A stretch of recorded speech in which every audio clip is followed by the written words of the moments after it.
We're good. We're good. Have you ever had an existential crisis? No way! Me too. Oh, okay, maybe you haven't had a full-blown crisis, but perhaps while gazing at the night sky, driving in your car, or in the middle of a great conversation, you've had the sudden and striking realization that you are a person living on a rock, floating in space millions of miles away from everything else. And you've wondered, is any of this real? If so, you're not alone. It's simply human nature to question our existence and what reality truly is. I want you to look around the room, observe the door, the chair, perhaps even me. Is any of it real? I know that sounds absurd. Of course it's real. I can see it, I can touch it, I can smell it. Ooh. Okay, maybe don't smell it. Regardless, even though it looks, feels, and smells real, it isn't unreasonable to think otherwise. Simulation theory. The idea that our entire universe, including our perceptions and consciences, is nothing more than an elaborate computer simulation. So let's perpetuate our existential dread and dive into the nature of our reality. A simulation is a computer model which can be used to predict things. Meteorologists simulate the weather. Astrophysicists simulate the planets. Even video games are a kind of simulation. Therefore, simulation theory argues that in addition to these real-world examples, our entire universe and everything in it is nothing more than a simulation. Acing your math test, running out of gas on the freeway, or going 30 seconds over time in your speech round. Did these things really happen, or are they all just a part of the simulation? This theory was first popularized by Swedish philosopher and Oxford professor Nick Bostrom in his 2003 paper, Are You Living in a Computer Simulation? Since then, many scientists, philosophers, and regular people have been intrigued by the possibility. Hollywood has even taken a liking to the idea. You may have heard of this little-known film, The Matrix. Yeah, that's simulation theory. Now, if you're looking at me like I'm completely crazy, I understand. This concept is somewhat hard to grasp at first, and thus very easy to dismiss. But keep an open mind as we explore some arguments in favor of this complex theory. The first argument has to do with these three pictures. All of these images have something in common, and no, it's not the fact that they are all three flowers. If you look closely, you'll notice that the first flower has 5 petals, the second has 8, and the third has 21. These seemingly arbitrary numbers are all a part of the Fibonacci sequence, which is derived by taking 1 plus 1 and then adding the two previous numbers together in order to get the next. 1 plus 2 equals 3, 3 plus 2 equals 5, and so on. What's special about these numbers is that even though it isn't always visible to the naked eye, the Fibonacci sequence can be found fundamentally ingrained into nature.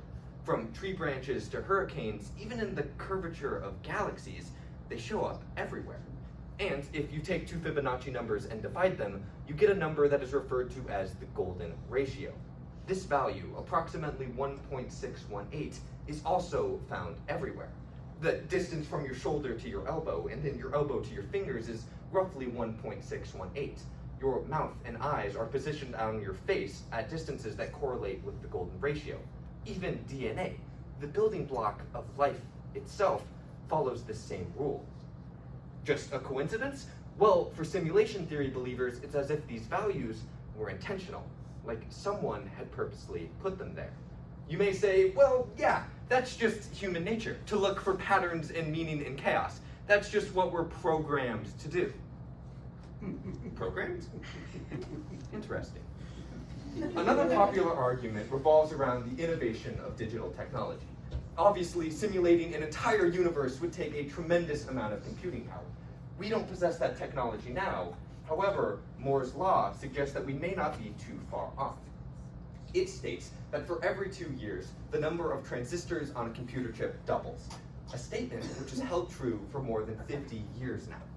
To understand this concept, let's take a look at some popular game consoles from the past few decades.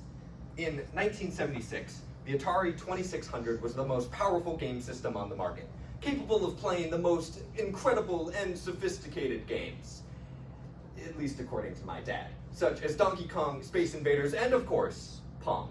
Just 20 years later, in 1996, the Nintendo 64 possessed a processor 78 times more powerful than the one found in the Atari. At the time, this was mind-blowing progress. However, today, our smartphones boast processing speeds over 2,000 times greater than the Atari that started it all. And the craziness of human advancement doesn't stop there. In 1903, the Wright brothers performed the first ever powered flight at Kitty Hawk, North Carolina, a feat which was previously thought to be impossible.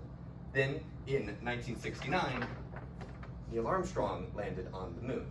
When you stop and think about it, it only took humanity 66 years to go from a crude, wooden-framed airplane to landing people on the moon. As you can see, technology has and will continue to improve at an exponential rate. If this rapid progress is true for mere Earthlings, assuredly, an alien civilization only a tiny bit older than ours would be, well, way more advanced, possessing the capability to simulate a universe with characters and obstacles, rewards and relationships not too dissimilar from the one we are currently in. But don't worry, you don't have to start doubting your existence just yet. There are some compelling arguments against this theory as well. Let's go back to Moore's Law. While it is true that humanity has been able to drastically improve its computing power over time, it is impossible to fathom just how much computing power is actually needed to simulate a universe of our size. For perspective, take a look at this golf ball. Now, someone smarter than me has done the math, and this golf ball has approximately 8 times 10 to the 27 atoms in it. That's an 8 followed by 27 zeros. Now, if I wanted to simulate just one atom, I would need 10 bits of information. In computer programming, a bit is just a simple 1 or 0, which is used to store digital information.